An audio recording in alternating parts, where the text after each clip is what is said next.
बंदी छोड़ सतगुरु रामपाल जी परमेश्वर जी की जय हो।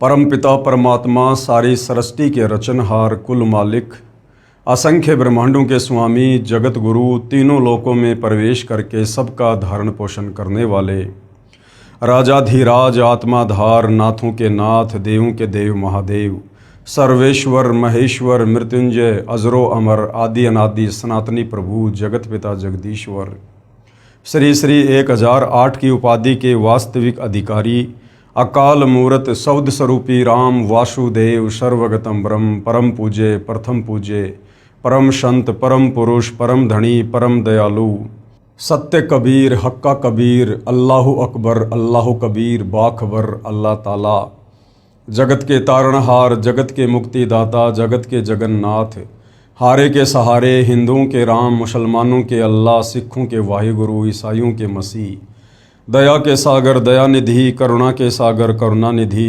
स्वयंभू परिभू संकट मोचन कष्ट हरण मंगल करण दुख भंजन अविगत कबीर निर्विकार निर्विषम परमात्मा अलय अलेख सतगुरु आदि अनादि सतगुरु असली मर्यादा पुरुषोत्तम असली राम असली कृष्ण असली घनश्याम असली मुरारी राजाओं के राजा महाराजाओं के महाराजा शहंशाहों के शहंशाह सम्राटों के सम्राट भगवानों के भगवान अल्लाहों के अल्लाह प्रभुओं के प्रभु मसीहाओं के मसीह सच्चे वाहिगुरु बाबाओं के बाबा पीरों के पीर सेठों के सेठ जगत सेठ सावड़सा सेठ सर्वगुण संपन्न अनंत कोटि कलाओं के स्वामी अनंत कोटि ब्रह्मांडों के नायक योगियों में महायोगी ध्यानियों में महाध्यानी सिद्धों में परम सिद्ध ज्ञानियों में तत्व ज्ञानी ब्रह्म ज्ञानी महाज्ञानी परम ज्ञानी सर्वश्रेष्ठ ज्ञानी विज्ञानी युवा कबीर समर्थ कबीर असमवात अमित ओजा सच्चे रहनुमा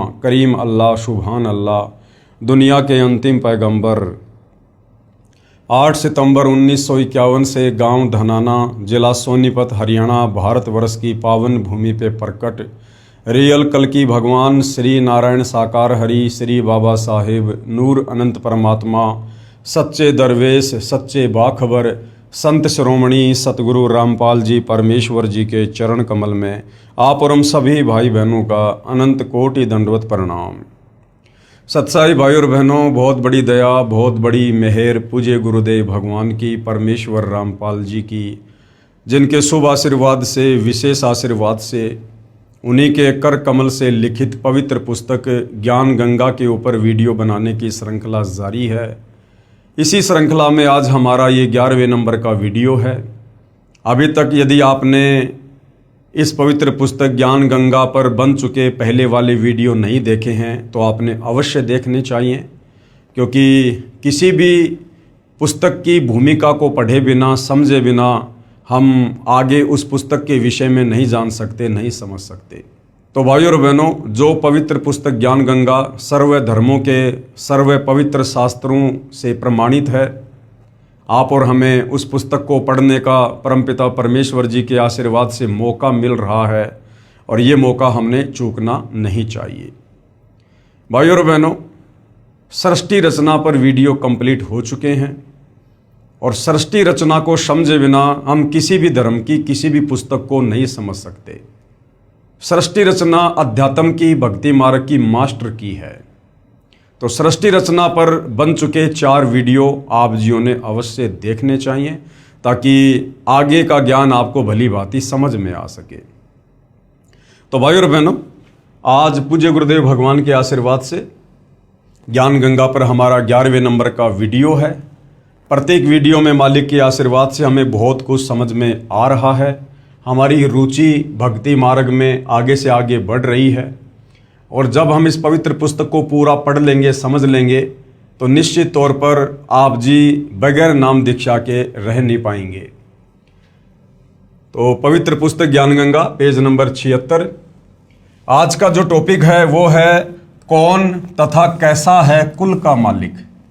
सदियों से सतयुग से और वर्तमान समय तक, जब तक सतगुरु रामपाल जी ने अध्यात्म की शुरुआत नहीं की तब तक लाखों वर्षों से भक्ति मार्ग में परमात्मा चाहने वाली आत्माओं के सामने ये सवाल सबसे बड़ा रोड़ा बन के खड़ा रहा कि भक्ति तो हम करना चाहते हैं, परंतु हमें ये तो पता चले कि भगवान कौन है, परमात्मा कौन है, कैसा है, कहाँ रहता है, कैसे मिलता है, पहले हमें ये तो पता चले। तो भाइयों और बहनों, सदियों से हमें जिस परमपिता परमेश्वर जी की सारी सृष्टि के रचयिता की तलाश थी, अब वो तलाश बिल्कुल सतगुरु रामपाल जी ने समाप्त कर दी है।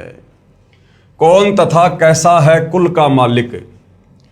जिन जिन पुण्यात्माओं ने परमात्मा को प्राप्त किया, उन्होंने बताया कि कुल का मालिक एक ही है और वह मानव सदृश यानी इंसानों के जैसा दिखाई देता है, इंसानों के जैसा है। वह मानव सदृश तेजोमय शरीर युक्त है, जिसके एक रोम कूप यानी एक बाल में एक बाल का प्रकाश करोड़ सूर्य तथा करोड़ चंद्रमाओं की रोशनी से भी अधिक है।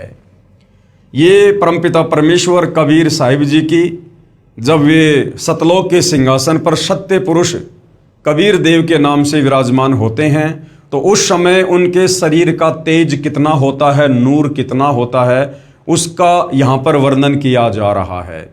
सतलोक में कबीर परमेश्वर जी के एक बाल में इतनी चमक है, करोड़ों सूर्य करोड़ों चंद्रमा मिला दीजिए, उनकी रोशनी से भी कहीं ज़्यादा रोशनी उनके एक रोमकूप में है, एक बाल में है, और पूरे शरीर पर 3.5 करोड़ रोमकूप होते हैं।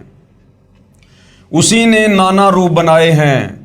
परमेश्वर का वास्तविक नाम अपनी अपनी भाषाओं में कबीर देव यानी वेदों में कबीर परमेश्वर जी को कबीर वेद कहा गया है, वेदों की भाषा में कबीर देव। तथा हक्का कबीर ये गुरु ग्रंथ साहिब में पेज नंबर 721 पर क्षेत्रीय भाषा में गुरु ग्रंथ साहिब में कबीर परमेश्वर जी को हक्का कबीर की संज्ञा दी गई है, यानी सत्य कबीर, अविनाशी कबीर। तथा धर्मदास जी की वाणी में कबीर परमेश्वर जी को सत्य कबीर कहा गया है, सत्य कबीर श्री धर्मदास जी की वाणी में क्षेत्रीय भाषा में। तथा आदरणीय गरीबदास जी की वाणी में कबीर परमात्मा जी को बंदी छोड़ कहा गया है। तथा बंदी छोड़ कबीर संत गरीबदास जी के सदग्रंथ में क्षेत्रीय भाषा में। और मुसलमान भाइयों की कुरान शरीफ में कबीर परमेश्वर जी को कबीरा, कबीरन, खबीरा, खबीरन इन नामों से उपमा दी गई है।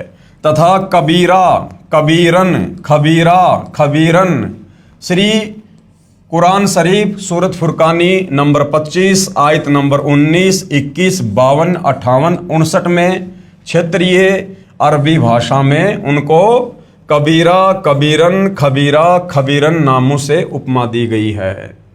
इसी पूर्ण परमात्मा के उपमात्मक नाम अनामी पुरुष, यानी जब ये कबीर परमात्मा अनामी लोक में विराजमान होते हैं तो इनको अनामी पुरुष की संज्ञा दी जाती है।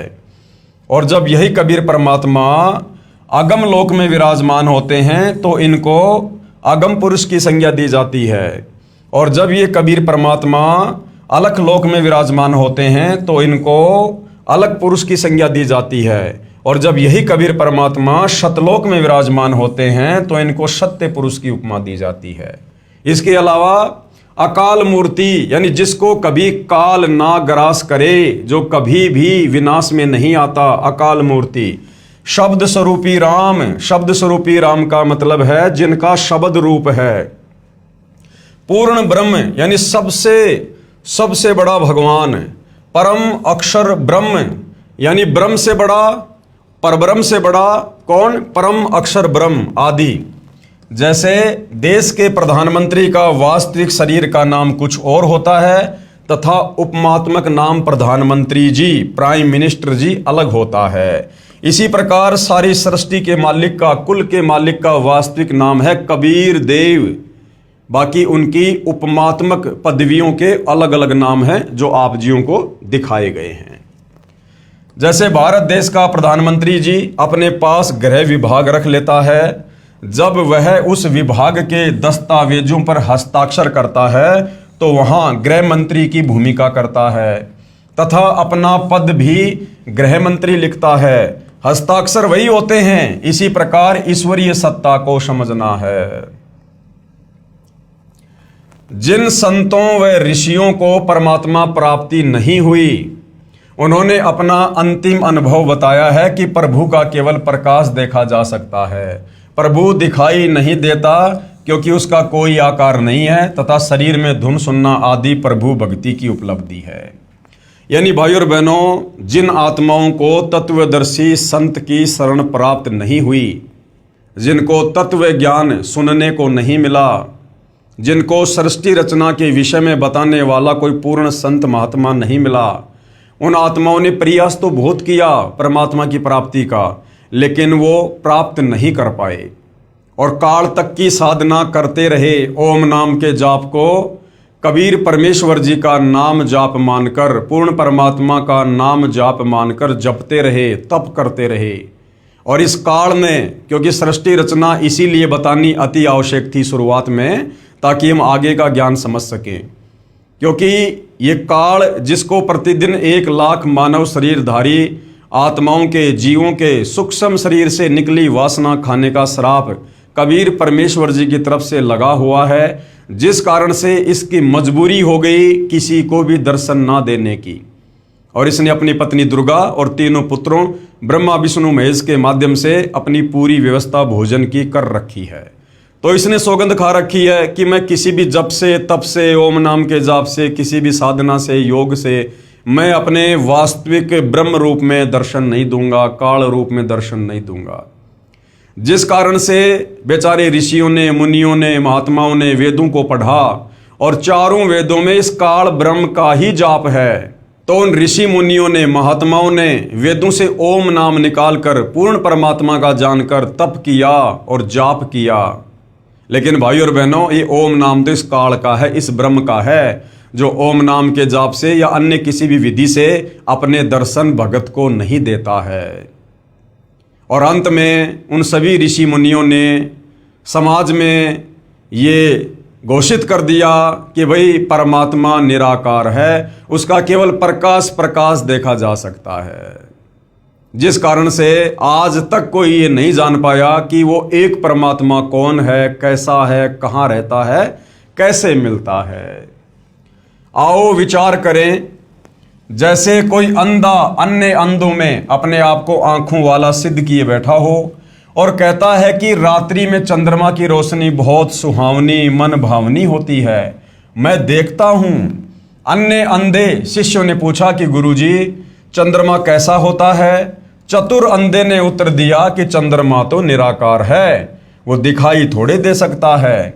कोई कहे सूर्य निराकार है, वह दिखाई नहीं देता, यानी सूर्य स्वयं प्रकाशित है, इसलिए उसका केवल प्रकाश दिखाई देता है। गुरु जी के बताए अनुसार शिष्य 2.5 घंटे सुबह तथा 2.5 घंटे शाम आकाश में देखते हैं, परंतु कुछ दिखाई नहीं देता है। यहाँ पर भाइयों और बहनों, ये राधा स्वामी पंथ के साधकों के लिए बताया जा रहा है, क्योंकि राधा स्वामी पंथ के गुरुओं को नहीं पता कि परमात्मा कैसा है, कैसे मिलता है, उसका आकार कैसा है, उन्हें कुछ नहीं पता। और अपने शिष्यों को कहते हैं कि सुबह शाम 2.5 घंटे आंख कान बंद करके साधना करो, तुम्हें परमात्मा के दर्शन होंगे। तो यहां पर उनके विषय में बताया जा रहा है। गुरु जी के बताए अनुसार शिष्य 2.5 घंटे सुबह तथा 2.5 घंटे शाम आकाश में देखते हैं, परंतु कुछ दिखाई नहीं देता। स्वयं ही विचार विमर्श करते हैं कि गुरु जी तो सही कह रहे हैं, हमारी साधना पूरी 2.5 घंटे सुबह शाम नहीं हो पाती, इसलिए हमें सूर्य तथा चंद्रमा का प्रकाश दिखाई नहीं दे रहा, अर्थात हमें परमात्मा के दर्शन नहीं हो रहे। चतुर गुरु जी की व्याख्या पर आधारित होकर उस चतुर अंधे की ज्ञानहीन व्याख्या के प्रचारक करोड़ों अंधे ज्ञानहीन हो चुके हों, फिर उन्हें आंखों वाला यानी कोई तत्वदर्शी संत बताए कि सूर्य आकार में है भाई और उसी से प्रकाश निकल रहा है, इसी प्रकार चंद्रमा से प्रकाश निकल रहा है। नेत्रहीनों, चंद्रमा के बिना रात्रि में प्रकाश कैसे हो सकता है? यानी जिन साधकों ने, ऋषि मुनियों ने ये कहा कि केवल परमात्मा का प्रकाश देखा जा सकता है, तो परमात्मा ये चंद्रमा का, सूर्य का उदाहरण देकर समझा रहे हैं कि जिस प्रकार सूर्य के बिना सूर्य का प्रकाश नहीं हो सकता, चंद्रमा के बिना चंद्रमा का प्रकाश नहीं हो सकता, इसी प्रकार परमात्मा के बिना, भगवान के बिना उसका प्रकाश भी नहीं हो सकता। यदि प्रकाश है तो वो साकार है, लेकिन तुम्हें दिखाई नहीं दे रहा, ये तुम्हारी भक्ति की कमी है। कोई कहे कि ट्यूबलाइट देखी है, फिर कोई पूछे कि ट्यूब कैसी होती है जिसकी आपने रोशनी देखी है, उत्तर मिले कि ट्यूब तो निराकार है। निराकार होने के कारण दिखाई नहीं देती, केवल प्रकाश देखा जा सकता है। विचार करें, ट्यूब बिना प्रकाश कैसा। यदि कोई कहे कि हीरा स्वयं प्रकाशित होता है, फिर यह भी कहे कि हीरे का केवल प्रकाश देखा जा सकता है, क्योंकि हीरा तो निराकार है, वह दिखाई थोड़े देता है, तो वह व्यक्ति हीरे से परिचित नहीं है, फोकट का जोरी बना बैठा है। जो परमात्मा को निराकार कहते हैं, जो साधक, जो गुरुजन परमात्मा को निराकार कहते हैं कि परमात्मा दिखाई नहीं देता, परमात्मा का कोई आकार नहीं है, और साथ में ये भी कहते हैं तथा केवल प्रकाश देखना तथा धुन सुनना ही प्रभु प्राप्ति मानते हैं, वे पूर्ण रूप से प्रभु तथा भक्ति से अपरिचित हैं। जब उनसे प्रार्थना की कि कुछ नहीं देखा है तुमने, अपने अनुयायियों को भ्रमित करके दोषी हो रहे हो, न तो आपके गुरुदेव के तत्व ज्ञान रूपी नेत्र हैं और न ही आपको, इसलिए दुनिया को भ्रमित मत करो। इस बात पर सर्व ज्ञान रूपी नेत्रों के अंधों ने लठ उठा लिए कि हम तो झूठे, तू एक सच्चा। आज वही स्थिति सतगुरु रामपाल जी महाराज के साथ हो रही है। जब सतगुरु रामपाल जी सृष्टि रचना के माध्यम से तत्व ज्ञान के द्वारा धर्म शास्त्रों को दिखा दिखाकर लोगों को समझाते हैं, तो उन नादान धर्मगुरुओं के अज्ञान का रंग ज्यादा चढ़ा होने के कारण सतगुरु रामपाल जी के साथ वाद विवाद करते हैं कि हमारे गुरु जी तो सैकड़ों वर्षों से पंथ चला रहे हैं, हमारे पंथ में तो करोड़ों की संख्या में भगत हैं, और तुम तो अभी अभी भक्ति मार्ग में आए हो, तुम्हें क्या पता परमात्मा के बारे में, तुम क्या जानते हो भक्ति के बारे में। तो भाइयों और बहनों, इस विधि से तो आप कभी जिंदगी में परमात्मा के दर्शन नहीं कर पाओगे। अब इस विवाद का निर्णय कैसे हो कि किस संत के विचार सही हैं, किसके गलत हैं। यानी भाई धन धन सतगुरु वाले सही कह रहे हैं, राधा स्वामी पंथ वाले सही कह रहे हैं, जय गुरुदेव वाले सही कह रहे हैं, या निरंकारी पंथ वाले सही कह रहे हैं, या फिर सतगुरु रामपाल जी जो वास्तविक व्याख्या धर्मशास्त्रों से प्रमाणित करके भक्ति और भगवान की बता रहे हैं, या फिर वो सही है। अब इसका निर्णय हम कैसे करें, इसके लिए गुरुदेव भगवान हमें क्या उदाहरण दे रहे हैं। इस विवाद का निर्णय कैसे हो कि किस संत के विचार सही हैं और किसके गलत हैं। मान लीजिए जैसे किसी अपराध के विषय में 5 वकील अपना अपना विचार व्यक्त कर रहे हैं, कोर्ट में खड़े होकर जज के सामने 5 वकील किसी विवाद पर अपना अपना मत रख रहे हैं। एक वकील कहे कि इस अपराध पर संविधान की धारा 301 लगेगी, दूसरा कहे 302 लगेगी, तीसरा कहे 304 लगेगी, चौथा कहे 306 तथा 5वां वकील 307 को सही बताए। तो भाई अपराध अगर एक है तो धारा भी एक ही लगेगी, यानी उनमें से 4 वकील गलत हैं। और यदि उन 5 की व्याख्या संविधान से नहीं मिलती है तो फिर 5 वकील ही गलत हैं।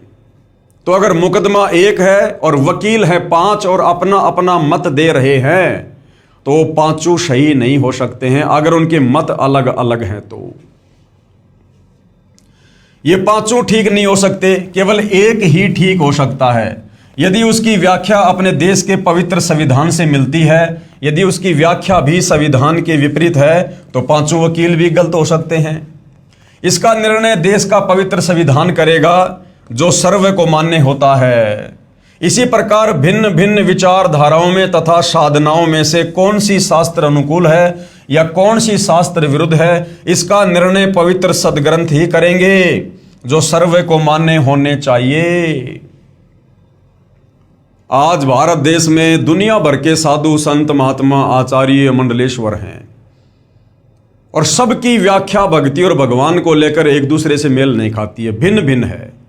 कोई कहता है कि ओम नाम का जाप करो, कोई कहता है राधे राधे श्याम मिला दो ये जाप करो, कोई कहता है ओम नमे भागवते वासुदेवाय का जाप करो, कोई कहता है हरे राम जय जय राम सीताराम, कोई अकेला सोहम नाम देता है।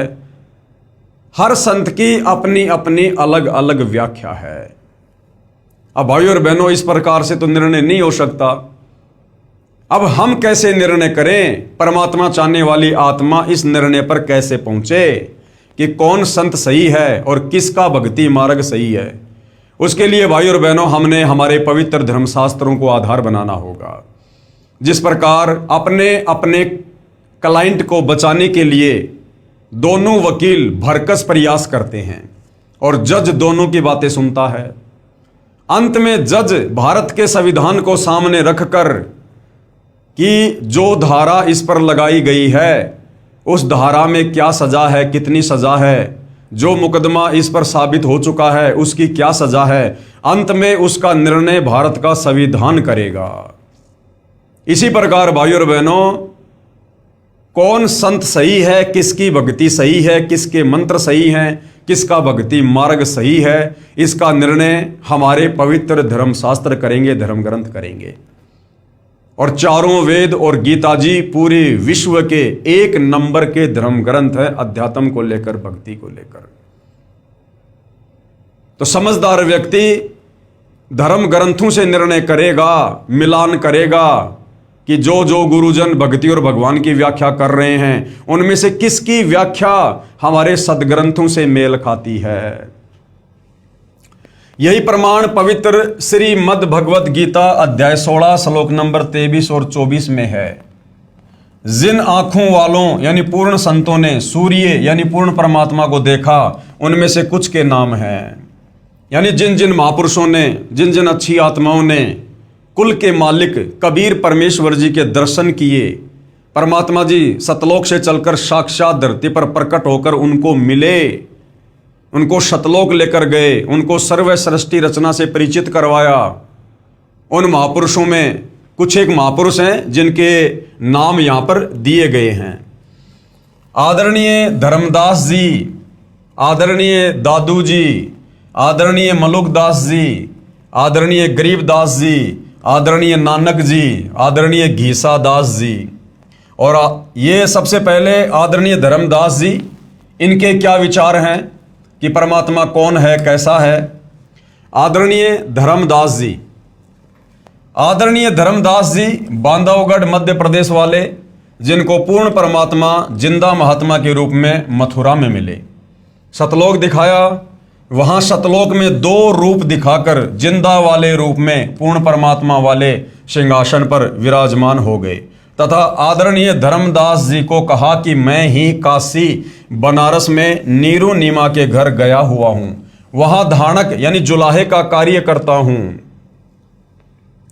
आदरणीय श्री रामानंद जी मेरे गुरु जी हैं, यानी 650 साल पहले कबीर परमेश्वर जी जो सन 1398 में बनारस के काशी में लहरतारा तालाब पर कमल के विकसित फूल पर शिशु रूप में प्रकट हुए। और जब वे 5 वर्ष की लीला में आयु में आए तो उन्होंने सर्वप्रथम पंडित रामानंद जी को अपना मुंह बोला गुरु धारण किया। श्री रामानंद जी मेरे गुरु जी हैं, ये कहकर श्री धर्मदास जी की आत्मा को वापस शरीर में भेज दिया। श्री धर्मदास जी का शरीर 2 दिन बेहोश रहा, तीसरे दिन होश आया तो काशी में खोज करने पर पाया कि यही काशी में आया धानक ही पूर्ण परमात्मा सत्य पुरुष है। कि भाई जो काशी में धानक जुलाहे का कार्य कर रहे हैं, कबीर जी जो लीला कर रहे हैं, यही वास्तव में कुल का मालिक है, सारी सृष्टि को रचने वाला है, जो यहाँ पर लीला कर रहा है। आदरणीय धर्मदास साहिब जी ने पवित्र कबीर सागर, कबीर साखी, कबीर बीजक नामक सदग्रंथों की आंखों देखे तथा पूर्ण परमात्मा के पवित्र मुख कमल से निकले अमृत वचन रूपी विवरण से रचना की अमृतवाणी में प्रमाण। आज मोहे दर्शन दियो जी कबीर, आज मोहे दर्शन दियो जी कबीर। यानी कबीर परमेश्वर जो धर्मदास जी के गुरुजी थे, और जब 1518 में परमात्मा अपनी लीला समाप्त करके सशरीर सतलोक को गए थे, उसके कुछ वर्षों के बाद धर्मदास जी के मन में थोड़ा दोष आ गया था काल प्रेरणा से। तो उस समय धर्मदास जी ने अपने पूज्य गुरुदेव कबीर जी को याद करके उनकी पुकार की, रोने लगे, तो कबीर परमेश्वर जो समर्थ परमात्मा है, कहते हैं गोता मारूं स्वर्ग में जा बैठूं पाताल, गरीब दास ढूंढता फिरूं अपने हीरे मोती लाल। एक क्षण में परमात्मा 16 संकोश की दूरी को तय करके और पृथ्वी पर धर्मदास जी के सामने प्रकट हो गए। धर्मदास जी की खुशी का ठिकाना नहीं। आज मोहे दर्शन दियो जी कबीर, आज मोहे दर्शन दियो जी कबीर, सतलोक से चल कर आए, सतलोक से चल कर आए, काटन यम की जंजीर, आज मोह दर्शन दियो जी कबीर, आज मोहे दर्शन दियो जी कबीर। कि हे कबीर परमात्मा, आप परमात्मा चाहने वाली आत्माओं के शतलोक से चलकर गति करके धरती पर प्रकट होकर अपना तत्व ज्ञान देकर काल की जम वाली जंजीर काटने के लिए आते हो। थारे दर्शन से मारे पाप कटत हैं, थारे दर्शन से मारे पाप कटत हैं, निर्मल होवे जी शरीर, आज मोहे दर्शन दियो जी कबीर, आज मोहे दर्शन दियो जी कबीर। कहते साधु दर्शन राम का मुख पे बसे सुहाग, और दर्शन उन्हीं को होते हैं जिनके पूर्ण भाग। तो धर्मदास जी कहते हैं कि हे कबीर परमात्मा, हे गुरुदेव, आपके दर्शन मात्र से हमारे युगों युगों के पाप कर्मों का नाश होता है और हमारा शरीर, हमारी आत्मा आपके दर्शन से निर्मल हो जाती है। अमृत भोजन मारे सतगुरु जी मैं, अमृत भोजन मारे सतगुरु जी मैं, शब्द दूध की खीर, आज मोहे दर्शन दियो जी कबीर, आज मोहे दर्शन दियो जी कबीर। कहते साधु भूखा भाव का, धन का भूखा नाही, जो कोई धन का भूखा साधु भी नाही। तो कबीर परमात्मा जी अपने भगत के भाव के भूखे हैं। हिंदू के तुम देव कहाए, हिंदू के तुम देव कहाए, मुसलमान के पीर, आज मोहे दर्शन दियो जी कबीर, आज मोहे दर्शन दियो जी कबीर। 650 साल पहले जब कबीर परमेश्वर जी आए थे और 120 वर्ष तक लीला में उम्र में यहाँ पर रहे थे, अपने तत्व ज्ञान का प्रचार किया और 64 लाख उनके शिष्य हुए थे। तो उन 64 लाख शिष्यों में हिंदू और मुसलमान दोनों ही उनके सेवक थे। दोनों दिन का झगड़ा छिड़ गया, दोनों धर्मों का झगड़ा छिड़ गया, टोहे ना पाए शरीर, आज मोहे दर्शन दियो जी कबीर, आज मोहे दर्शन दियो जी कबीर। यानी जब 650 साल पहले सन 1518 में 120 साल तक लीला करके कबीर परमात्मा मगर से सशरीर सतलोक को जा रहे थे, उस समय काशी नरेश वीर सिंह बघेल और मगर के नवाब बिजली खान पठान, जो दोनों ही कबीर परमात्मा जी के भगत थे, कबीर परमेश्वर जी के शरीर को लेकर आपस में मरने मारने की सोच बैठे थे कि एक बार कबीर जी शरीर छोड़ दे, सतलोक चले जाएं। उसके बाद वीर सिंह ने सोचा कि इनके शरीर का अंतिम संस्कार हम मुसलमान रीति से करेंगे, और उधर वीर सिंह बघेल सोच रहा था कि हम इस शरीर का अंतिम संस्कार हिंदू रीति से करेंगे।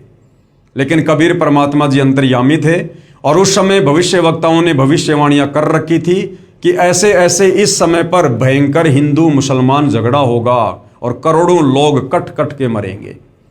अंतर्यामी समर्थ कबीर परमात्मा जी ने ऐसी लीला करी, ऐसा खेल खेला, हिंदू मुसलमान कहाँ आपस में लड़ने झगड़ने की सोच रहे थे और आपस में गले लग लग के सगे भाइयों की तरह रो रहे हैं कि हम नादान गुरुदेव से इतना ज्ञान लेने के बाद और हमारी बुद्धि कहाँ जा रही थी, हम क्या कुछ अनर्थ करने का सोच रहे थे।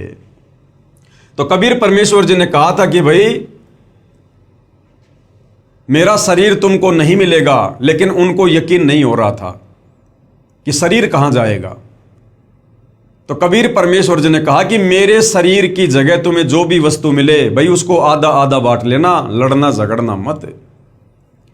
और कबीर परमेश्वर जब सतलोक गए, उसके बाद जब देखा वो चद्दर हटा के जहां पर वो लेटे हुए थे, तो शरीर के आकार में वहां पर फूल ही फूल थे, फूल ही फूल।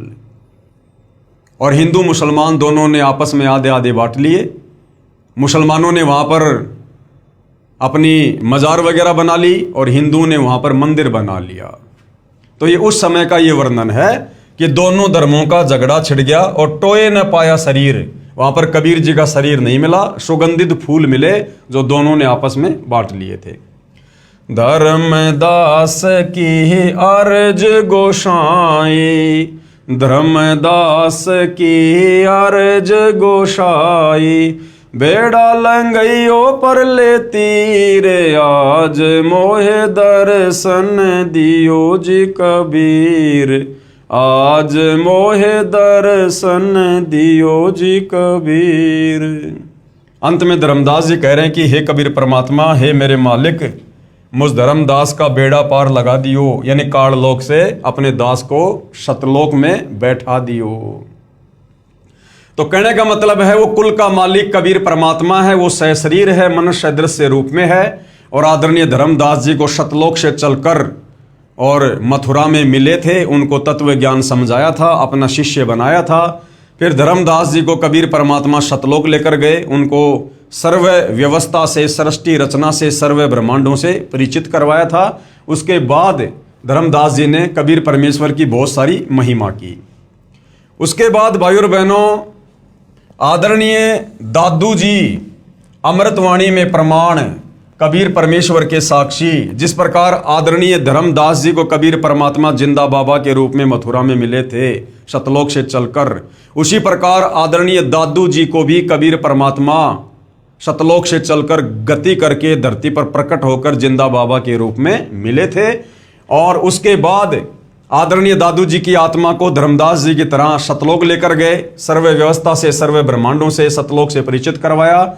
और फिर दादू जी ने किस प्रकार अटूट महिमा अपने गुरुदेव कबीर परमेश्वर जी की अपनी वाणियों के माध्यम से की। आदरणीय दादू जी जब 7 वर्ष के बालक थे तब पूर्ण परमात्मा यानी कबीर परमेश्वर जिंदा महात्मा के रूप में मिले तथा सतलोक ले गए। 3 दिन तक दादू जी बेहोश रहे। होश में आने के पश्चात परमेश्वर की महिमा की, आंखों देखी बहुत सी अमृतवाणी उच्चारण की। जिन मोकू निज नाम दिया सोए सतगुरु हमारे, दादू दूसरा कोई नहीं कबीर सिरजनहार। दादू जी कह रहे हैं जिस महापुरुष ने मुझे नाम दीक्षा दी, कहते हैं वही मेरा सतगुरु है। और दादू जी कह रहे हैं कि और कोई नहीं, वो खुद कबीर परमात्मा ही हैं जिन्होंने सारी सृष्टि को रचा है। जिन मोकू निज नाम दिया सोए सतगुरु हमारे, दादू दूसरा कोई नहीं कबीर सिरजनहार। दादू नाम कबीर की जय कोई लेवे ओट, उनको कबूला गए नहीं काल बजर की चोट। दादू जी कबीर परमेश्वर जी की महिमा से परिचित होने के बाद अपनी अमृतवाणी में कह रहे हैं कि यदि कोई कबीर परमेश्वर जी का नाम ले लेता है, उनकी शरण में आ जाता है, जब वे तत्वदर्शी संत के रूप में आते हैं, जय कोई लेवे ओट, ओट यानी उनसे नाम दीक्षा लेकर जब कोई उनकी शरण में आ जाता है, कहते हैं उसके बाद उनको कबूल लागे नहीं काल बजर की चोट। इस काल का षड्यंत्र, इस काल का जाल, इस काल की चोट उस भगत के ऊपर फिर नहीं लगती है, इस काल की पार नहीं बसाती है। दादू नाम कबीर का सुनकर कापे काल, नाम भरोसे जो नर चले होवे न बाका बाल। दादू जी कह रहे हैं जब कोई एक बार तत्वदर्शी संत रूप में आए हुए कबीर परमेश्वर जी का नाम ले लेता है तो कहते हैं फिर वो काल भी कांपता है उस भगत से, क्योंकि उसके पास कबीर जी का नाम होता है। जैसे वर्तमान में सतगुरु रामपाल जी की शरण में आने के बाद यदि कोई मर्यादा में रहकर भक्ति करता है तो काल उस भगत के निकट नहीं आ सकता। नाम भरोसे जो नर चले, जो भगत मर्यादा में रहकर नाम का सुमरण करता है, कहते हैं फिर उसका होवे न बाका बाल, काल उसका फिर कुछ नहीं बिगाड़ सकता। जो जो शरण कबीर के तर गए अनंत अपार, दादू गुण के ता कहे कहत न आवे पार। दादू जी कह रहे हैं मैं उस कबीर परमेश्वर की क्या महिमा करूं, उनकी शरण में आने के बाद तो अनंत आत्माएं काल के जाल से निकलकर सतलोक चली गई। कबीर करता आप है दूजा ना कोई, दादू पूर्ण जगत को भक्ति दृढ़ावे सोए। दादू जी कह रहे कि कबीर परमात्मा के अलावा कोई करता यानी कोई भगवान नहीं है, कोई करतार नहीं है। और पूरे संसार को, पूरे जगत को यदि कोई सत भक्ति देता है तो कबीर परमात्मा ही देता है। ठेका पूरा होवे जब सब कोई तजे शरीर, दादू काल गंजे नहीं जपे जो नाम कबीर। क्या कह रहे हैं दादू जी कि ठेका पूरा होवे जब, यानी जब ये शरीर छूटने का समय आ जाता है तो कहते हैं हर किसी को ये चोला छोड़ना पड़ता है। लेकिन जिसके पास में कबीर परमात्मा जी का नाम होता है, जो तत्वदर्शी संत की शरण में होता है, कहते हैं फिर उसको काल हाथ नहीं लगाता। दादू काल गंजे नहीं जपे जो नाम कबीर। आदमी की आयु घटे तब यम घेरे आए, सुमरण किया कबीर का दादू लिया बचाए। कहते जब इंसान की सांसें पूरी हो जाती हैं, शरीर छूटने का समय आ जाता है और यम के दूत उसे चारों ओर से घेर लेते हैं, लेकिन यदि किसी के पास में कबीर परमेश्वर जी का नाम है, मंत्र है, तो कहते हैं फिर उसके एक सुमरण से वो काल के दूत दूर दूर जाकर गिरते हैं, दूर दूर जाकर उस भगत के निकट भी नहीं आ सकते। कबीर परमात्मा शब्द रूप में उस भगत के साथ में रहता है और अपने भगत को परमात्मा यमदूतों से बचाता है। मेट दिया अपराध सब आए मिले छन माहे, दादू संग ले चले कबीर चरण की छां। यानी कबीर परमात्मा सतलोक से चलकर दादू जी को आकर मिले और उनके सारे अपराधों को क्षण भर में समाप्त कर दिया, नाम दीक्षा देकर अपना भगत बनाकर, और अपने चरणों में दादू जी को जगह दी। सेवक देव निज चरण का दादू अपना जान, भृंगी सत्य कबीर ने कीन्या आप समान। यानी वो कबीर परमात्मा अपने भगत को अपना मंत्र देकर मर्यादाओं में रखकर भक्ति करवाकर उसे अपना जैसा ही बना लेता है सतलोक के लिए। दादू अंतर्गत सदा छिन छिन सुमरण ध्यान, वारु नाम कबीर पर पल पल मेरा प्राण। यानी कबीर परमेश्वर जी ने मुझे ऐसी भक्ति दे दी है, मोक्ष वाली, मोक्षदायक, कि मैं पल पल अपना सर्वस्व तन मन धन अपने कबीर परमात्मा, अपने गुरुदेव भगवान पर न्योछावर करता हूं। सुन सुन साख कबीर की काल नवावे माथ, धन धन हो तीनों लोक में दादू जोड़े हाथ। सुन सुन साख कबीर की काल नवावे माथ। कबीर परमेश्वर की महिमा सुनकर और कहते हैं ये काल भी अपना शीश झुका देता है। धन धन हो तीनों लोक में दादू जोड़े हाथ। हे कबीर परमात्मा, तीनों लोक में आपकी जय जयकार हो, आप धन हो। दादू इस प्रकार से हाथ जोड़कर अपने गुरुदेव कबीर परमात्मा जी की महिमा कर रहे हैं। केहरी नाम कबीर का विषम काल गजराज, दादू भजन पर तापते भागे सुनत आवाज। दादू जी अपने कबीर परमेश्वर जी की समर्थता को, महिमा को उजागर करते हुए क्या कह रहे हैं कि कबीर परमेश्वर जी का नाम तो ऐसा है जैसे केहरी, जो शेर होता है, बब्बर शेर, और विषम काल गजराज, और ये 21 ब्रह्मांड का स्वामी, दुर्गा का पति, ये ब्रह्मा विष्णु महेश का पिता, ये काल भी कुछ कम शक्ति नहीं है। इसको समझो हाथियों का राजा गजराज, कबीर परमात्मा को समझो शेरों का राजा केहरी, और काल को समझो हाथियों का राजा गजराज। लेकिन जब कबीर परमेश्वर जी के नाम की बात आती है, कबीर परमेश्वर जी की समर्थता और महिमा की बात आती है, तो कहते हैं उनके भजन के प्रताप से, उनकी भक्ति के आगे कहते हैं ये काल भी ये दौड़ पड़ता है, भाग पड़ता है, ये टिक नहीं पाता है ये कबीर परमेश्वर जी के नाम के सामने। जिस प्रकार केहरी शेर के सामने हाथी लीद करके भाग लेता है, उस प्रकार कबीर परमेश्वर जी की महिमा के आगे, उनके नाम सुमरण के आगे ये काल दौड़ लेता है, भाग लेता है, टिक नहीं सकता है। पल एक नाम कबीर का दादू मन चितलाए, हस्ती के असवार को स्वान काल नहीं खाए।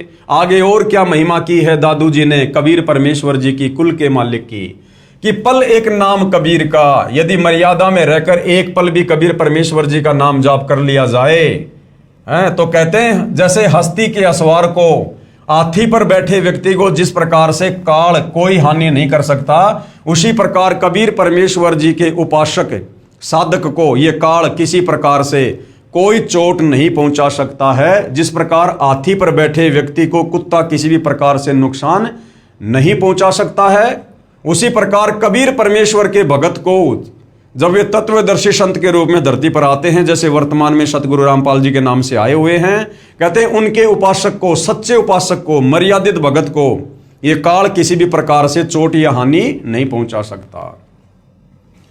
सुमरत नाम कबीर का कटे काल की पीर, दादू दिन दिन ऊंचे परमानंद सुख सीर। सुमरत नाम कबीर का कटे काल की पीर, यानी इस काल का बंधन कट जाता है, लक 84 योनि से भगत छूट जाता है, जन्म मरण की पीड़ा से दूर हो जाता है। जो कबीर परमेश्वर जी का नाम जब वे तत्वदर्शी संत के रूप में आते हैं, उनसे लेकर जो मर्यादा में रहकर सुमरण करता है, और कहते हैं दिन दिन हर दिन वो भक्ति मार्ग में आगे ही बढ़ता चला जाता है। दादू नाम कबीर की जो कोई लेवे ओट, तिनको कबूला गए नहीं काल बजर की चोट। और संत सब कूप हैं केते झरीता नीर, दादू अगम अपार है दरिया सत्य कबीर। यानी अध्यात्म में, भक्ति मार्ग में कबीर परमेश्वर जी का क्या रोल है। दादू जी कह रहे हैं कि जिस प्रकार एक तो कुआं है और एक बहुत बड़ी कोई दरिया है, तो कुएं में तो सीमित पानी होता है, हमारी थोड़ी बहुत आवश्यकता वो कुएं का पानी पूरी कर सकता है। पीने का पानी है, पशुओं के पीने का पानी है, थोड़ा बहुत और कोई काम में आ जाएगा। लेकिन यदि हमने बहुत बड़े क्षेत्र में कोई फसल करनी हो, पानी की बहुत ज़्यादा आवश्यकता हो, तो कहते हैं वो कुआं फिर वहाँ पर फैल हो जाएगा।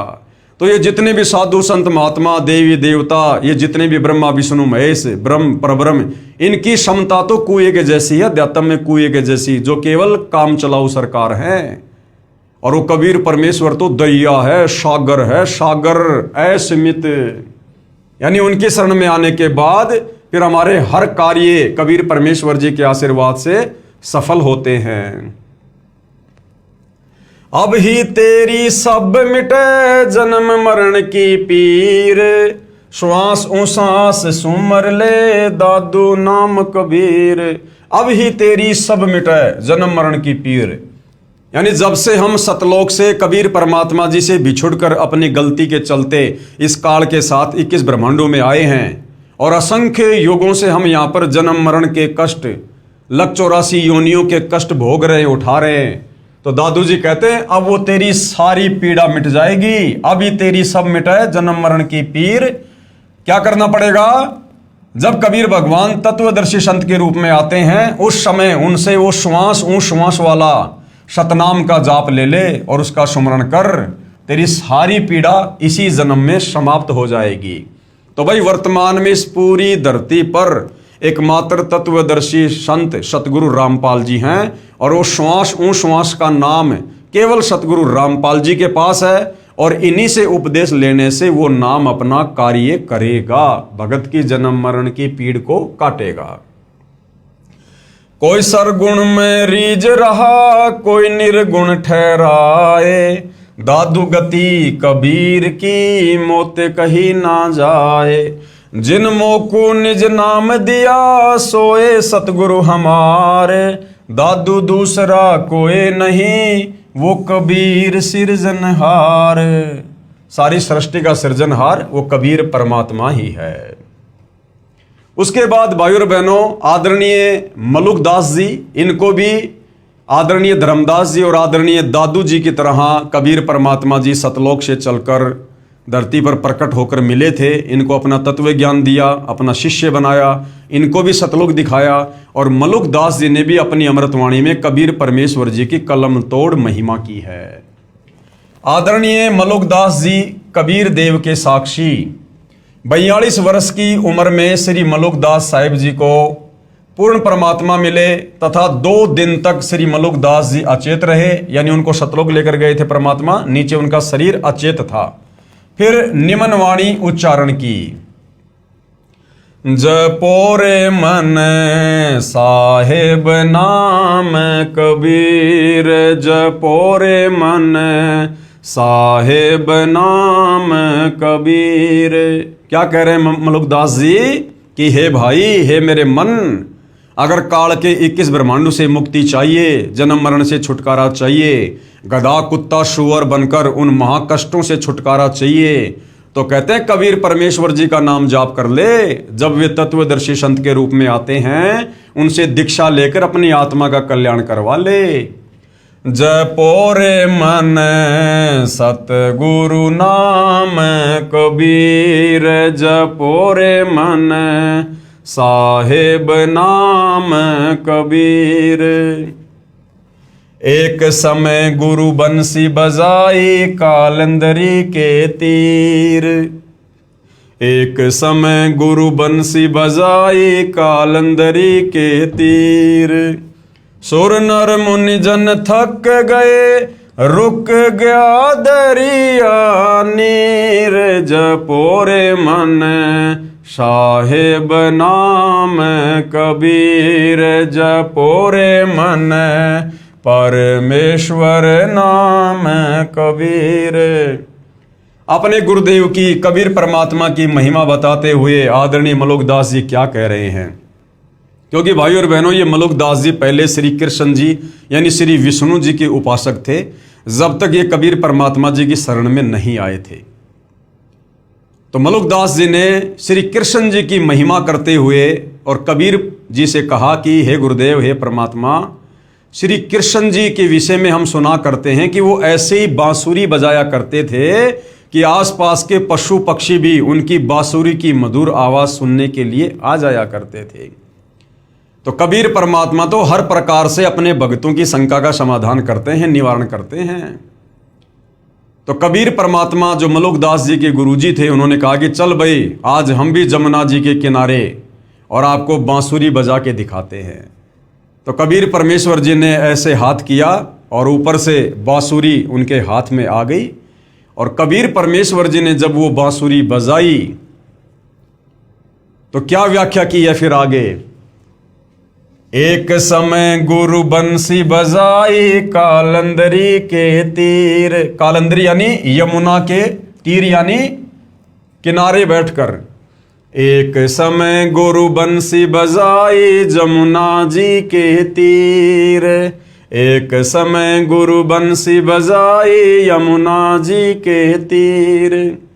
सुर नर मुनि जन थकत भये, वो रुक गया दरिया नीर, जपो रे मन सतगुरु नाम कबीर, जपो रे मन साहेब नाम कबीर। तो मलुकदास जी ने क्या देखा, जब कबीर परमेश्वर जी ने बांसुरी बजाई तो ऐसी मनमोहिनी आवाज धुन, कहते हैं वो पशु पक्षी तो छोड़ो, सूर्य यानी देवता, ऊपर के लोगों से देवता भी आकर बैठ गए वहां पर, इतने मंत्र मुग्ध हो गए। नर मुनिजन ये नौ नाथ 84 सिद्ध ये भी पृथ्वी पर आ गए उतर के उस मनमोहिनी आवाज को सुनकर। और तो और जमुना जी का पानी भी रुक गया दरिया नीर। जमुना जी का पानी भी, जैसे पानी की वो बर्फ जम जाती है, इस प्रकार से यमुना जी का पानी भी ठहर गया, रुक गया। पशु पक्षियों की तो बात छोड़ो, आसपास के पेड़ पौधे भी हरे भरे हो गए, हरे भरे।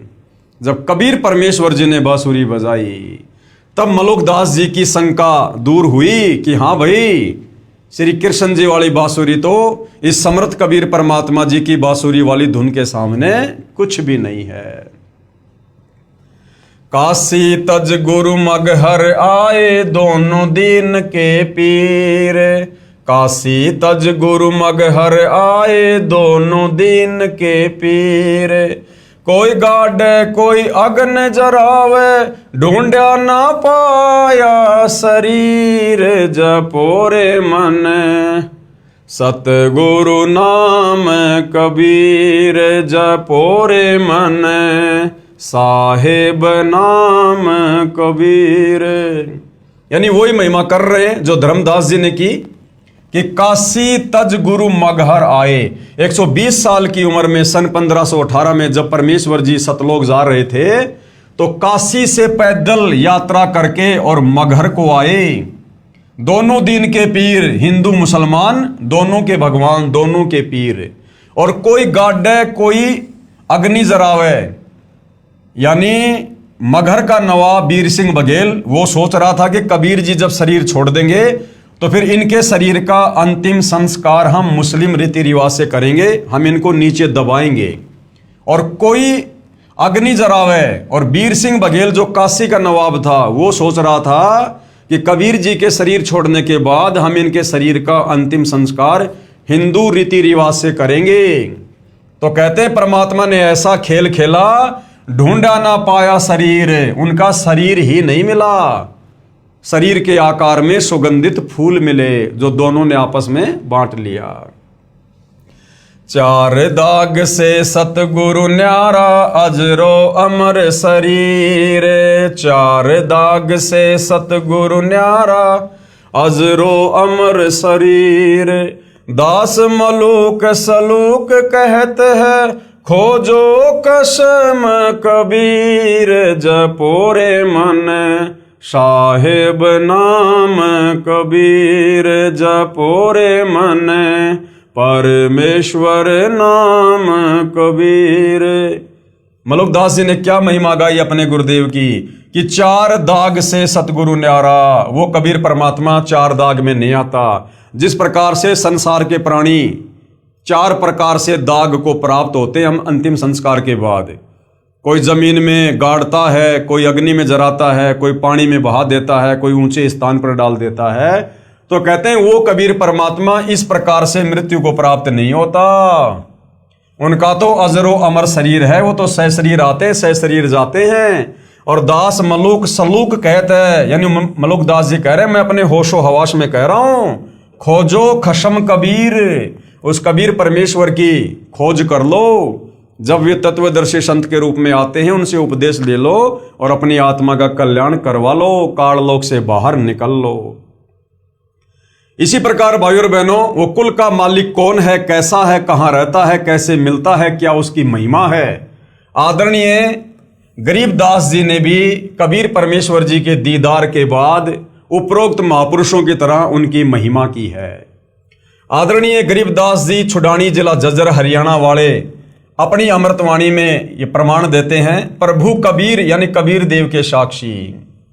आदरणीय गरीबदास जी का आविर्भाव सन 1717 में हुआ तथा साहिब कबीर जी के दर्शन 10 वर्ष की उम्र में सन 1727 में नला नामक खेत में हुए तथा सतलोकवास सन 1778 में हुआ।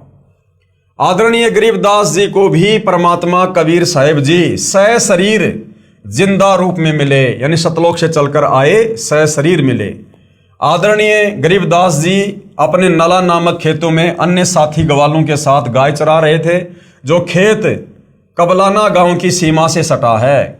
ग्वालों ने जिंदा महात्मा के रूप में प्रकट कबीर परमेश्वर से आग्रह किया कि आप खाना नहीं खाते हो तो दूध ग्रहण करो, क्योंकि परमात्मा ने कहा था कि मैं अपने सतलोक यानी अपने गांव सतलोक से खाना खाकर आया हूं। तब परमेश्वर कबीर जी ने कहा कि मैं कुंवारी गाय का दूध पीता हूं। जो वेदों में परमेश्वर की महिमा लिखी है कि जब वो परमात्मा प्रत्येक युग में शिशु रूप में कमल के फूल पर प्रकट होता है तो उनके परवरिश की लीला कुंवारी गायों के दूध से होती है। बालक गरीबदास जी ने एक कुंवारी गाय को परमेश्वर कबीर जी के पास लाकर कहा कि बाबा जी, ये बिना ब्याई यानी ये कुंवारी है, ये कैसे दूध दे सकती है। तब कबीर देव यानी कबीर परमेश्वर जी ने कुंवारी गाय अर्थात बछिया की कमर पर हाथ रखा। अपने आप कुंवारी गाय अधन्या धेनु, वेदों में जिसको अधन्या धेनु यानी जो बिना धनाई होती है, उसके थनों से दूध निकलने लगा।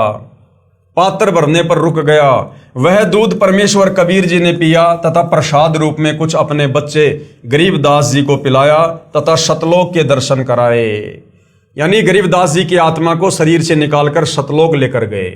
सतलोक में अपने दो रूप दिखाकर फिर जिंदा वाले रूप में कुल मालिक रूप में सिंहासन पर विराजमान हो गए तथा कहा कि मैं ही 120 वर्ष तक काशी में धानक जुलाहा रूप में रहकर आया हूं। मैं पहले भी हजरत मोहम्मद जी को भी मिला था। पवित्र कुरान शरीफ में जो कबीरा, कबीरन, खबीरा, खबीरन, अल्लाह अकबर आदि शब्द हैं, वे मेरा ही बोध कराते हैं, यानी वो मेरा ही नाम है। तथा मैं ही श्री नानक जी को बेई नदी पर जिंदा महात्मा के रूप में मिला था। मुसलमानों में जिंदा महात्मा होते हैं, वे काला चोगा यानी ओवरकोट जैसा घुटनों से नीचे तक तथा सिर पर चोटे वाला काला टोपा पहनते हैं। तथा मैं ही बलक शहर में नरेश यानी बलक शहर के बादशाह श्री इब्राहिम सुल्तान आदम जी तथा श्री दादू जी को मिला था।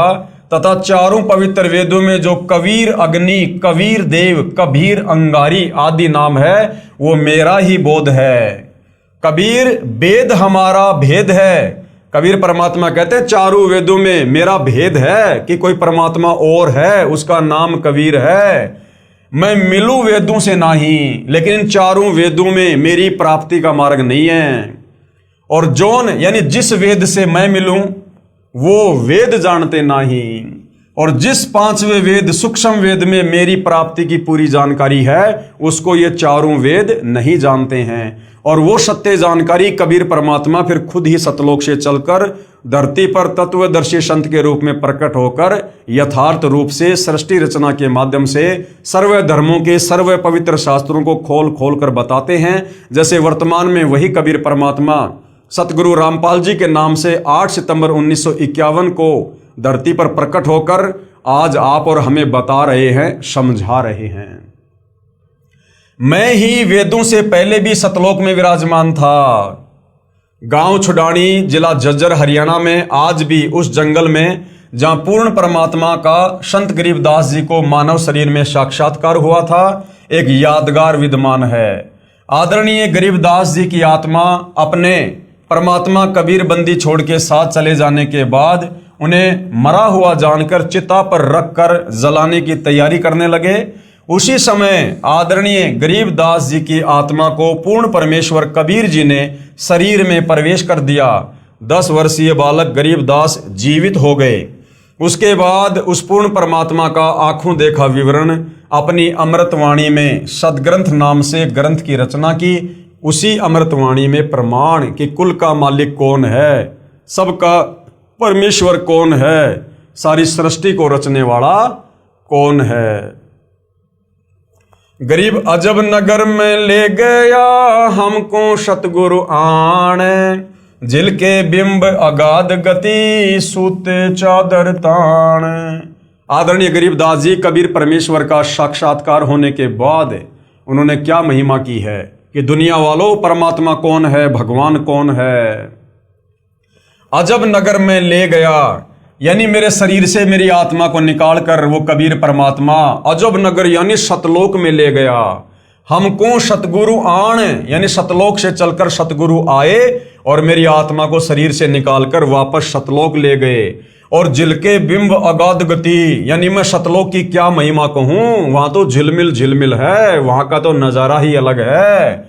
हम सूते चादर ताण और सर्व ज्ञान से परिचित होकर, सर्व ब्रह्मांडों से परिचित होकर, और सूते चादर तान कर सोना, यानी निश्चिंत हो जाना कि भाई जो भक्ति हमें कबीर जी ने दे दी है, जिस भक्ति से हमारा मोक्ष होगा, कल्याण होगा, काल के लोक से छुटकारा होगा। और भाई हमने तो अपनी आंखों से सतलोक देख लिया और इस काल के सर्व ब्रह्मांडों को देख लिया, नरक को, स्वर्ग को, सब देख लिया। अब भाई हम निश्चिंत हो गए कि कबीर परमेश्वर की भक्ति से निश्चय हमें सतलोक मिलेगा, और अब हम अपनी भक्ति में लो लगाए हुए हैं। अनंत कोटि ब्रह्मांड का एक रति नहीं भार, सतगुरु पुरुष कबीर है कुल के सिरजनहार। आगे कबीर परमेश्वर जी की महिमा करते हुए आदरणीय गरीबदास जी क्या कह रहे हैं कि अनंत कोटि ब्रह्मांड है, अनंत करोड़ ब्रह्मांड है कबीर परमेश्वर जी के अंतर्गत, जिन्होंने सारी सृष्टि को रचा है। लेकिन एक रति नहीं भार, इन ब्रह्मांडों का कबीर परमात्मा जी के लिए रति भर भी वजन नहीं है। रति भर भी उनकी वचन शक्ति से सब हवा में घूम रहे हैं, चल रहे हैं। सतगुरु पुरुष कबीर है, जो मुझे सतगुरु रूप में आकर मिले वही पुरुष यानी वही भगवान है, उसका नाम कबीर है। कुल के सर्जनहार, कुल यानी सारी सृष्टि के सर्जनहार यही कबीर परमात्मा है। गए भी ख्याल विशाल सतगुरु अचल दिगंबर थीर है, भक्ति हेत आने काया धर आए अविगत सत कबीर है। कि वो कबीर परमात्मा जिनकी क्या महिमा कहूँ, जो सतलोक में हैं, विराजमान हैं, वहाँ रहते हैं, अजरो अमर शरीर है। कहते हैं वो आप और हमें भक्ति देने के लिए अपनी तेज पुंज वाली देह को हल्का करके और यहाँ पर हमें भक्ति प्रदान करने के लिए आते हैं। भक्ति हेत काया धर आए अविगत सत्य कबीर, हरदम खोज हनोज हाजिर त्रिवेणी के तीर है, दास गरीब तबीब सतगुरु बंदी छोड़ कबीर हैं। यानी आत्मा का एकमात्र वैद्य, आत्मा का एकमात्र डॉक्टर ये बंदी छोड़ कबीर परमात्मा जी हैं, जो काल के बंधनों से छुड़वाएंगे, जन्म मरण के रोग से छुड़वाएंगे। हम सुल्तानी नानक तारे दादू को उपदेश दिया, जात जुलाहा भेद न पाया काशी माहे कबीर हुआ। गरीब सब पदवी के मूल हैं, सकल सिद्धि हैं तीर, दास गरीब सतपुरुष भजो अविगत कला कबीर। यानी कबीर परमेश्वर जी के बराबर सिद्धि युक्त इस सृष्टि में अन्य कोई नहीं है और एकमात्र उन्हीं की भक्ति करनी चाहिए। जिंदा जोगी जगत गुरु मालिक मुर्शद पीर, दहु दिन झगड़ा मंडा पाया नहीं शरीर। यानी वो ही मगर वाली बात, जब कबीर परमात्मा सह शरीर सतलोक को जा रहे थे तो दोनों दिन यानी दोनों धर्म हिंदू मुसलमानों में आपस में झगड़ा होने वाला था, लेकिन ऐसी लीला की परमात्मा ने पाया नहीं शरीर, उनका शरीर नहीं मिला, शरीर के आकार के सुगंधित फूल मिले जो दोनों ने आपस में बांट लिए। गरीब जिसको कहते कबीर जुलाहा, सब गति पूर्ण अगम अगाहा। जिसको कबीर जुलाहा कहकर लोगों ने रिजेक्ट कर दिया था, वो तो सर्वगति पूर्ण है, वो तो अविगत परमात्मा है, सर्व का सर्जनहार है, उनकी महिमा तो अगम अगाध है। उपरोक्त वाणी में आदरणीय गरीबदास साहिब जी महाराज ने स्पष्ट कर दिया कि काशी वाले धानक यानी जुलाहे ने मुझे भी नामदान देकर पार किया। यही काशी वाला धानक ही सत्य पुरुष यानी पूर्ण ब्रह्म है, कबीर परमात्मा है। परमेश्वर कबीर ही सतलोक से जिंदा महात्मा के रूप में आकर मुझे अजब नगर यानी अद्भुत नगर सतलोक में लेकर गए, जहां पर आनंद ही आनंद है, कोई चिंता नहीं, जन्म मृत्यु नहीं, अन्य प्राणियों के शरीर में कष्ट आदि का शोक नहीं, क्योंकि वहां पर 84 लाख योनियां नहीं।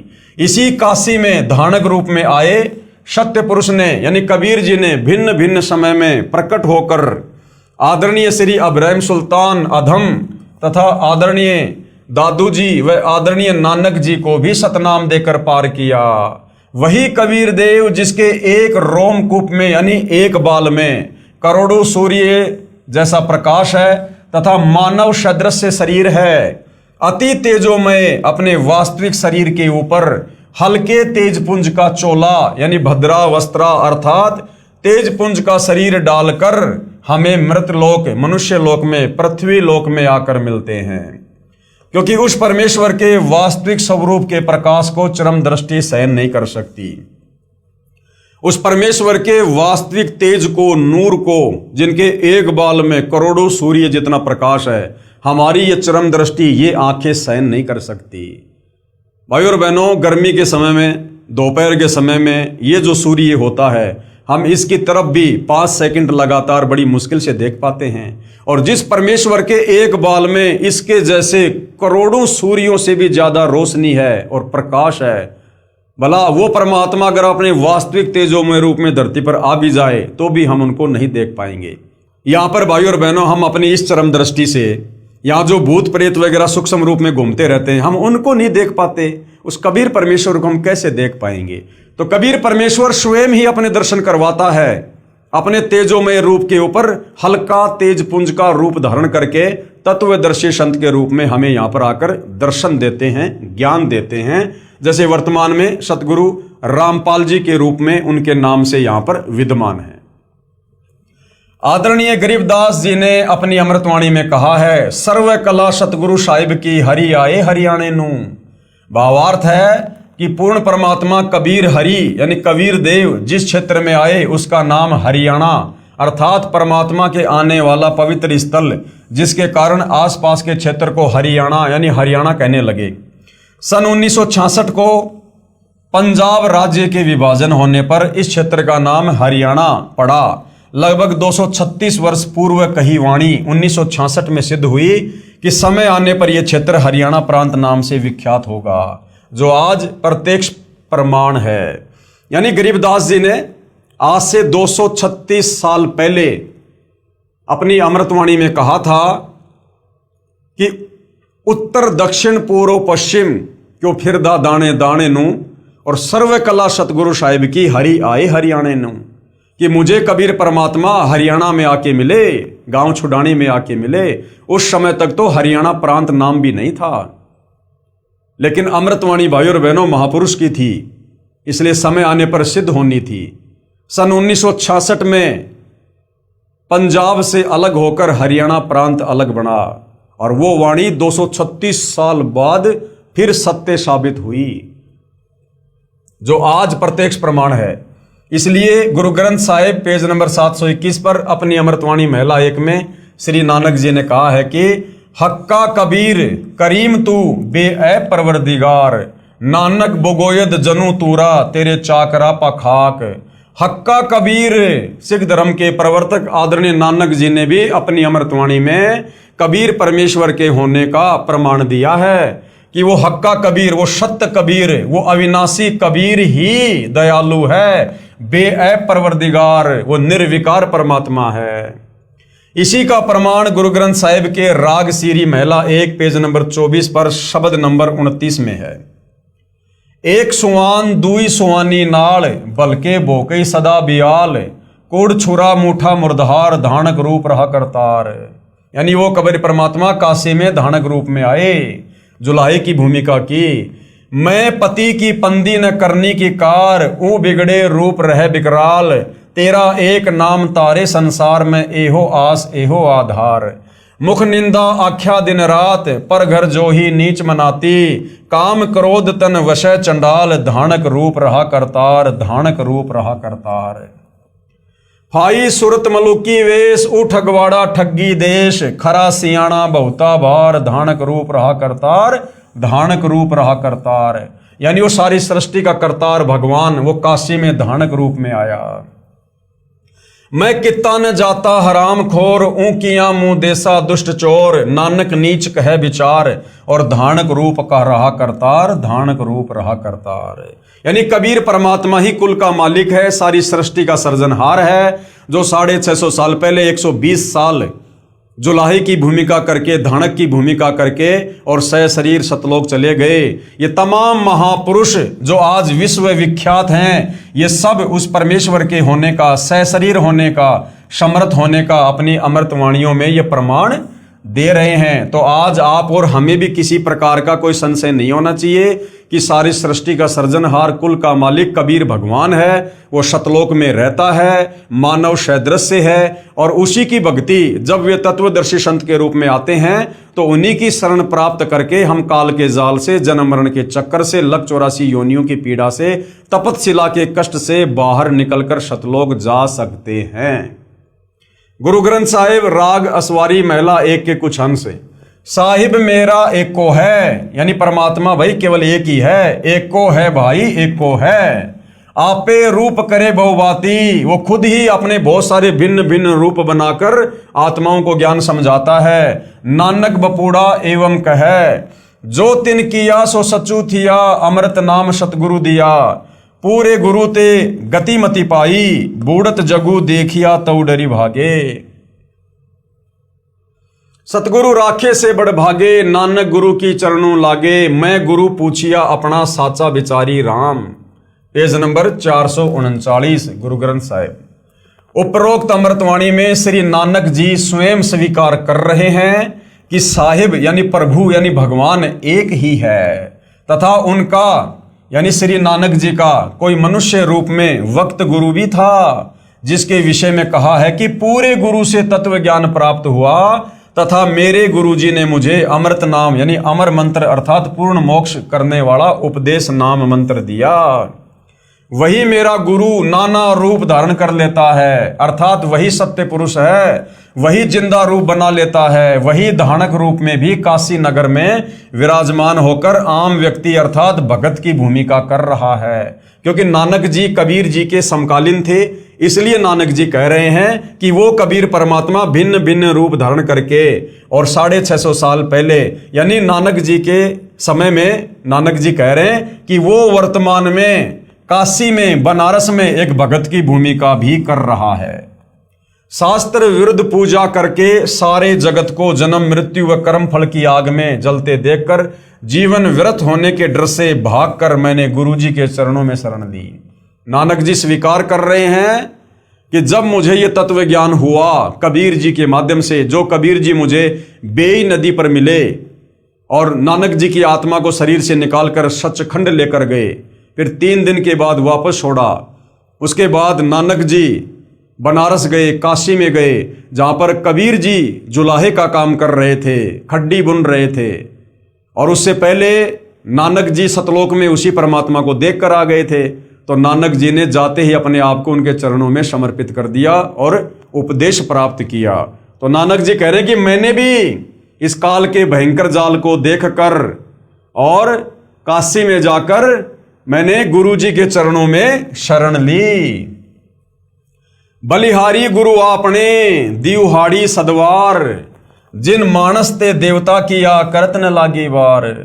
आपने आप साजियो आपने रचियो नाऊ, दुई कुदरती साजिए करी आसणु डिठो ताऊ चाऊ। दाता करता आप तू तुसी देवई करही पछाऊ। तू जानोई समझे दे ले सही जिंद कवाऊ, करी आसणु डिठो चाऊ। भावार्थ है कि पूर्ण परमात्मा जिंदा का रूप बनाकर बेई नदी पर आए अर्थात जिंदा कहलाए, तथा स्वयं ही 2 दुनिया ऊपर शतलोक आदि तथा नीचे ब्रह्म व प्रब्रह्म के लोक को रचकर ऊपर शतलोक में आकार में आसन पर बैठकर चाव के साथ अपने द्वारा रचित दुनिया को देख रहे हैं। तथा आप ही स्वयंभू अर्थात माता के गर्भ से जन्म नहीं लेते, स्वयं प्रकट होते हैं। कौन? कबीर परमात्मा। यही प्रमाण पवित्र यजुर्वेद अध्याय 40 मंत्र 8 में है कि कबीर मनीषी स्वयंभू परिभू व्यवधाता। भावार्थ है कि कबीर परमात्मा सर्वज्ञ है, सब कुछ जानता है। मनीषी का अर्थ सर्वज्ञ होता है तथा अपने आप प्रकट होता है, स्वयंभू है, परिभू है। वही परिभू यानी सनातन अर्थात सर्वप्रथम वाला प्रभु है। वह सर्व ब्रह्मांडों का व्यवधाता यानी भिन्न भिन्न अर्थात सर्व लोकों का रचनहार है। एहू जीव बहुते जन्म भरमिया, ता सतगुरु शब्द सुनाइया। क्या कह रहे हैं नानक जी? कि नानक जी कह रहे हैं कि मेरा ये जीव बहुत समय से जन्म तथा मृत्यु के चक्कर में भ्रम रहा, अब पूर्ण सतगुरु ने यानी कबीर जी ने वास्तविक नाम प्रदान किया, यानी सतनाम का जाप दिया। श्री नानक जी के पूर्व जन्म यानी नानक जी के पहले और कौन कौन से मनुष्य जन्म हो चुके थे। सतयुग में राजा अमरीश और त्रेता युग में राजा जनक हुए और फिर नानक जी हुए, तथा अन्य योनियों के जन्मों की तो गिनती ही नहीं।